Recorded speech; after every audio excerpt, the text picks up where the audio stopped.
Good morning, students. Today we'll talk about microcystis. Myself, Dr. Pratima Srivastav, Associate Professor, Department of Botany, JDB Government Girls College, Kota. Students, अगर हम इसकी वर्गीकृत स्थिति या systematic position की बात करें तो microcystis comes under class cyanophyceae, order chroococcales and family chroococcaceae. Cyanophyceae या जिसको हम मिक्सोफाइसी कहते हैं ब्लू ग्रीन एल्गी है। The cells are prokaryotic and the main pigments are C-phycocyanin, C-phycoerythrin. Reserve food is cyanophycean starch. इसका जो order Cruococcales it includes the most primitive members. Almost all the members of the order are freshwater forms which are unicellular and are often organized into regular colonies, but they never show a trichome organization like we saw in Nostoc and Abina. They reproduce chiefly by fission or by endospore formation. Heterocysts and hormogonia are absent. इस order की दो families हैं, क्रूओकॉकेसी and एंटोफाइसेलिडेसी। क्रूओकॉकेसी family के जो members हैं they are unicellular and free living forms. जो इसके common examples हैं इसमें एनासिस्टिस, एप्लेनोकैप्सा, क्रूओकॉकस, ग्लियोकैप्सा और माइक्रोसिस्टिस है। सबसे पहले हम बात करेंगे ऑकरेंस ऑफ माइक्रोसिस्टिस की। बच्चों, माइक्रोसिस्टिस जो है ये ग्रीक भाषा का शब्द है और माइक्रो का अर्थ होता है स्मॉल एंड काइस्टिस या सिस्टिस का मतलब होता है bladder. So it's a colonial fresh water alga. ये एक निवही स्वच्छ जल में पाया जाने वाला शैवाल है। It is represented by 18 species. इसमें 18 स्पीशीज़ जो हैं वो पाई जाती हैं। All species are free floating and form extensive water blooms. Water blooms के बारे में हम आपको आगे बताएंगे कि वाटर ब्लूम्स क्या होते हैं। और ये जो सभी स्पीशीज़ हैं ये स्वतंत्र रूप से तैरती हुई पाई जाती हैं। This alga secrets poisonous substances. These substances destruct the liver and inhibit the growth of other algae. It is a freshwater colonial algae जो कि यूप्लैंक्टनिक है and they are aided by pseudo vacuoles. जो इनमें की false vacuoles पाए जाते हैं उसकी वजह से ये फ्री फ्लोटिंग या स्वतंत्र रूप से तैरते हुए पाए जाते हैं। In tropical countries species of microcystis multiply so prolifically that they impart bluish color to the pond water.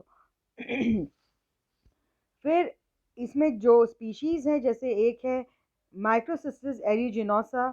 It is responsible for the production of a toxin जिसको कि हम डेथ फैक्टर कहते हैं। ये कई एनिमल्स के लिए टॉक्सिक होता है। जो ये इसका पानी पीते हैं, इस शैवाल वाला पानी पीने के बाद उनमें डेथ भी हो जाती है। एक इसकी स्पीशी है M toxica which is very poisonous और उसकी वजह से हज़ारों शीप और कैटल इनकी डेथ हो जाती है when they drink that water containing this alga. The prolific growth of some species of microcystis in a water body, जैसे कि माइक्रोसिस्टिस एरोजिनोसा जो है ये इनकी जो वृद्धि है वो अत्यधिक होती है and it often results in severe depletion of oxygen. जो डिजॉल्व ऑक्सीजन है उसमें काफ़ी कमी आ जाती है and this leads to mass mortality of fish, जिससे कि फिशेस की डेथ हो जाती है एंड दूसरे एक्वेटिक एनिमल्स की due to suffocation due to the lack of oxygen. The fishes and many aquatic animals they die when there is prolific growth of Microcystis aeruginosa. Certain species of Microcystis produce neurotoxins and peptide hepatotoxins such as microcystin and cyanopeptolin। मतलब ये जो toxins हैं ये सीधे liver पर असर करते हैं। तो ये न्यूरोटॉक्सिन्स भी हैं लाइक माइक्रोसिस्टिन और cyanopeptolin. Now we come to the thallus structure. यहाँ जो थैलस है it is in the form of colonies. जो कॉलोनीज हैं they are free floating and they are irregularly covered by colourless mucilaginous sheath. इनके चारों ओर mucilaginous sheath होती है, श्लेष्मकीय एक आधात्री होती है। The colony contains large number of very small cells. इसमें बहुत छोटे छोटे सेल्स बहुत मात्रा में होते हैं, बहुत नंबर्स में होते हैं। विच आर स्फेरिकल, ओलोंगेटेड और एलिप्सॉइडल, लेकिन उसमें इंडिविजुअल शीट्स अपनी नहीं होती हैं। It is characterized by small cells which lack individual sheaths. तो ये इसमें छोटे सेल्स हैं लेकिन उनकी इंडिविजुअल शीट्स नहीं है। ये इसका करेक्टरिस्टिक या लाक्षणिक गुण है। Cells are initially organized into colonies which are initially spherical but they lose their coherence to become perforated or irregular shaped over time. तो इनिशियली ये जो कॉलोनीज हैं ये सर्कुलर होती हैं या स्फेरिकल होती हैं लेकिन बाद में ये इरेगुलरली अरेंज कॉलोनीज दिखाई देती हैं। गैस वैक्यूल्स जैसा कि सीरियो वैक्यूल्स या गैस वैक्यूल्स जिन्हें हम कहते हैं वो इन कॉलोनीज में प्रेजेंट होते हैं। Each cell has a cell wall and a protoplasm. We all know cell wall is non living, जो कि एक करेक्टरिस्टिक फीचर है which distinguishes a plant cell from an animal cell. तो इसमें भी ये सेल वॉल प्रेजेंट है और एक प्रोटोप्लाज्म जो कि लिविंग पार्ट होता है सेल का। और ये जो प्रोटोप्लाज्म है ये डिफ्रेंशिएटेड होता है क्रोमोप्लाज्म और सेंट्रोप्लाज्म में, जैसा कि हम साइनोफाइसी के और सदस्यों में देख चुके हैं, ऑसिलेटोरिया में या और कोई भी, क्योंकि ये प्रोकैरियोटिक सेल हैं इसमें वेल डिफाइंड न्यूक्लियस नहीं है, वेल डिफाइंड सेल ऑर्गेनल्स नहीं हैं। तो जो पिगमेंट्स हैं ये सारी चीज़ें पेरिफेरी में क्रोमोप्लाज्म में बिखरी हुई रहती हैं। The central body represents an incipient nucleus, और जो सेंट्रोप्लाज्म या न्यूक्लियोप्लाज्म है वो एक इंसिपिएंट न्यूक्लियस को रिप्रेजेंट करता है because there is no nuclear membrane, no nucleolus. The existence of intracellular gas vacuoles, they provide cells with buoyancy. ये जो गैस व्हील स्ट्रक्चर्स हैं, they can keep microcystic cells close to the surface of the water body. जो water body है उसकी सतह पर ये पाए जाते हैं इन गैस वैक्यूल्स की वजह से या गैस फिल्ड वैक्यूल्स की वजह से, जहाँ पे कि ऑप्टिमम लाइट और ऑक्सीजन इनको मिलती है फॉर ग्रोथ। तो इसी की वजह से इनकी प्रोलिफिक, इनकी बहुत अत्यधिक वृद्धि देखने को मिलती है। Thus, when the water column is stable, the colonies can accumulate at the water surface and they cause water blooms. मतलब surface water blooms जो हैं ये cause करते हैं। M. aeruginosa is light dependent and oxygenic, but cells may live under dark anaerobic conditions in eutrophic lakes for varying periods of time. तो जो ये Microcystis एरोजिनोसा है ये इसकी निर्भरता प्रकाश पर है और ये ऑक्सीजेनिक होता है, लेकिन ये डार्क कंडीशंस में, एनारोबिक कंडीशंस में जहाँ की ऑक्सीजन की उपलब्धता नहीं होती है, यूट्रोफिक झीलों में काफ़ी लंबे समय तक रह सकते हैं। Surface water blooms can cause anaerobic conditions below the surface of water and thus make other plankton including Microcystis aeruginosa appear to be more tolerant to dark anaerobic conditions, which may be important to the dominance of Microcystis aeruginosa in eutrophic lakes.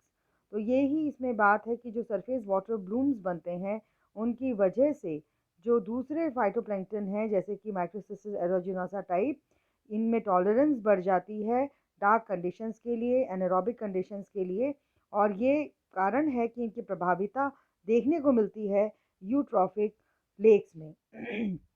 ये Microcystis की colony है जिसमें छोटे छोटे spherical कोशिकाएं बिखरी हुई हैं। This this type of and individual cells में माइक्रो म्यूसिलेजिनस शीट नहीं है, but the whole colony is covered by a mucilage sheet.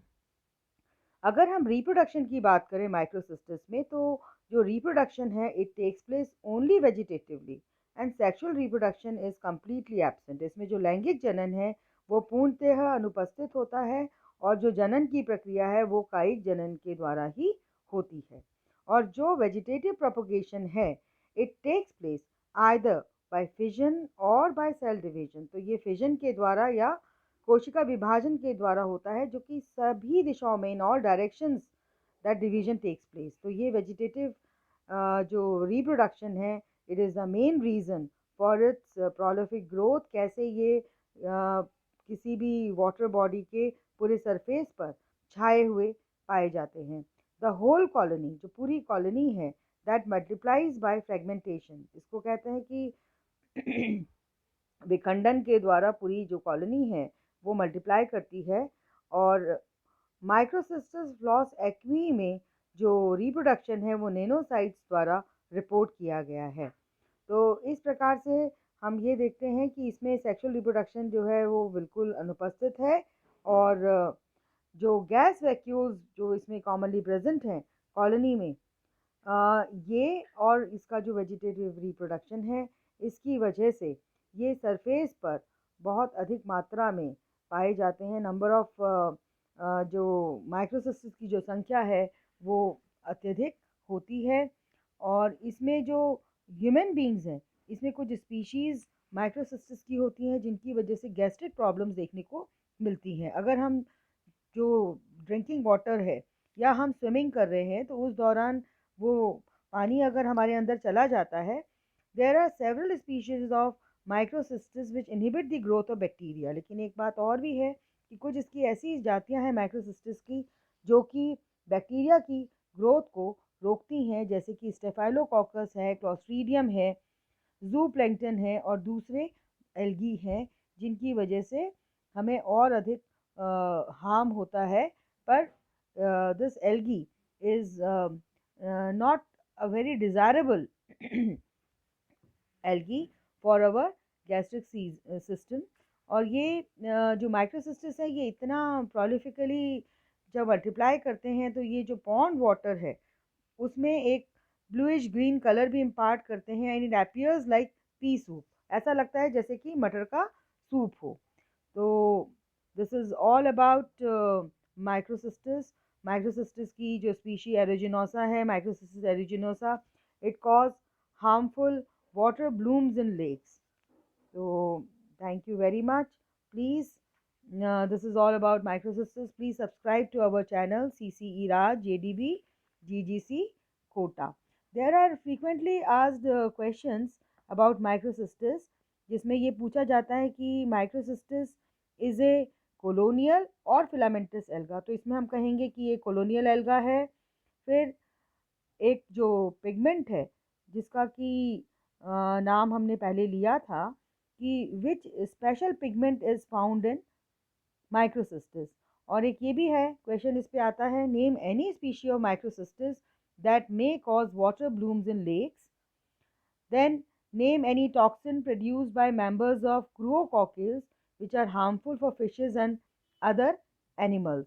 तो ये कुछ इंपॉर्टेंट क्वेश्चंस हैं। कई बार ब्रीफ अकाउंट या ब्रीफ नोट भी आता है on the thallus structure of microcystis. Thank you very much.